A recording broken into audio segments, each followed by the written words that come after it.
po jako akawuwo.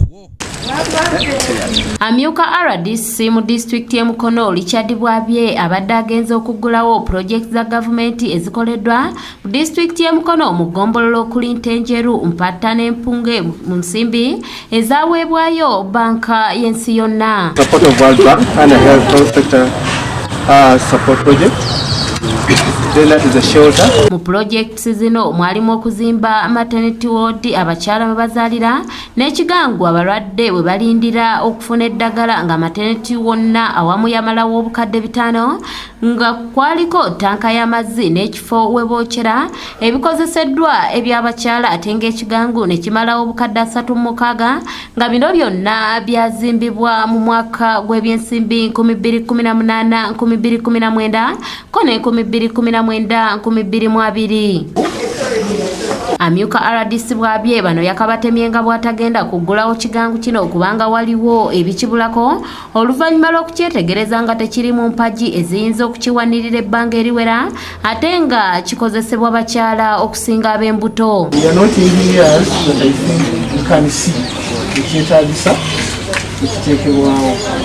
Kawuja kufuna engineer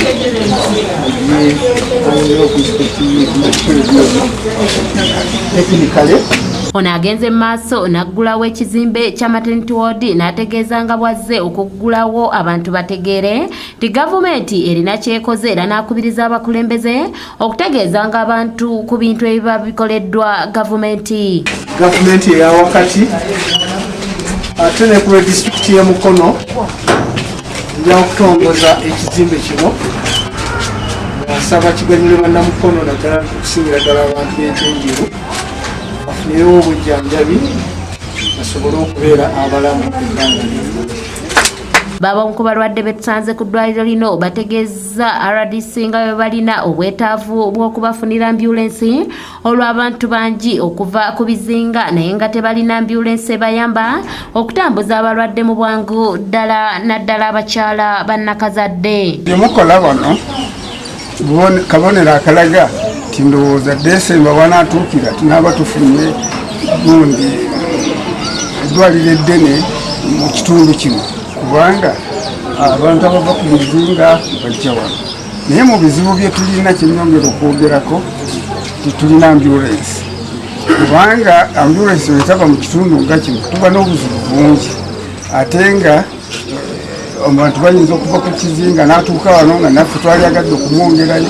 Oluvannyuma RDC ne ssentebe wa district y'e Mukono Andrew Ssenyonga beeyongeddeyo mu ggombolola y'Empatta ne baggulawo ekizimbe ky'ebibiina 2 ne woofiisi wamu n'ennyumba z'abasomesa ku ssomero erya St. Joseph Sozi erisangibwa mu luka gw'e Kabanga ebyazimbiddwa ku mulembe wabulanga wano. RDC Bwabye wasinzidde n'asaba abazadde okufaayo eri ebizimbe ebizimbiddwa nga babirabirira bulungi olwo nno bwe banaasobola okwenyumiriza mu projekiti za gavumenti.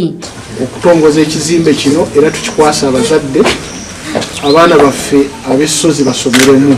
Mmwe ng'abazadde baakuno mubikuume mubirabirire bulungi nga bw'olabirira ewuwaawaki awaka kubanga byammwe.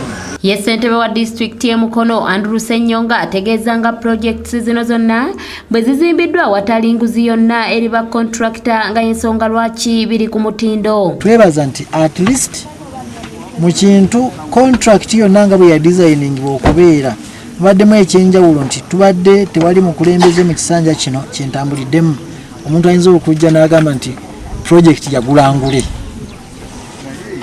Era ekituletedde omukisa nti obeera obawadde mu mutima omulungi nti okwalifayinze otutte tetukusabye mutwalo. Akulira okulondoola omutindo gw'amasomero mu district y'e Mukono Webazaalira alaze okusoomoosebwa ku basanze naddala mu masomero ga gavumenti okubeera mu mbeera embi wamu n'obutamala. Lack of classrooms. So in most of our government schools we lack enough classrooms, and those which are in existence, they are in poor condition. Patirisi Chewalabye yakusakidde eggulire lino ku lwa ABS television. Kireme kwonooneka kuba kigenzeeko ensimbi za gavumenti nyingi.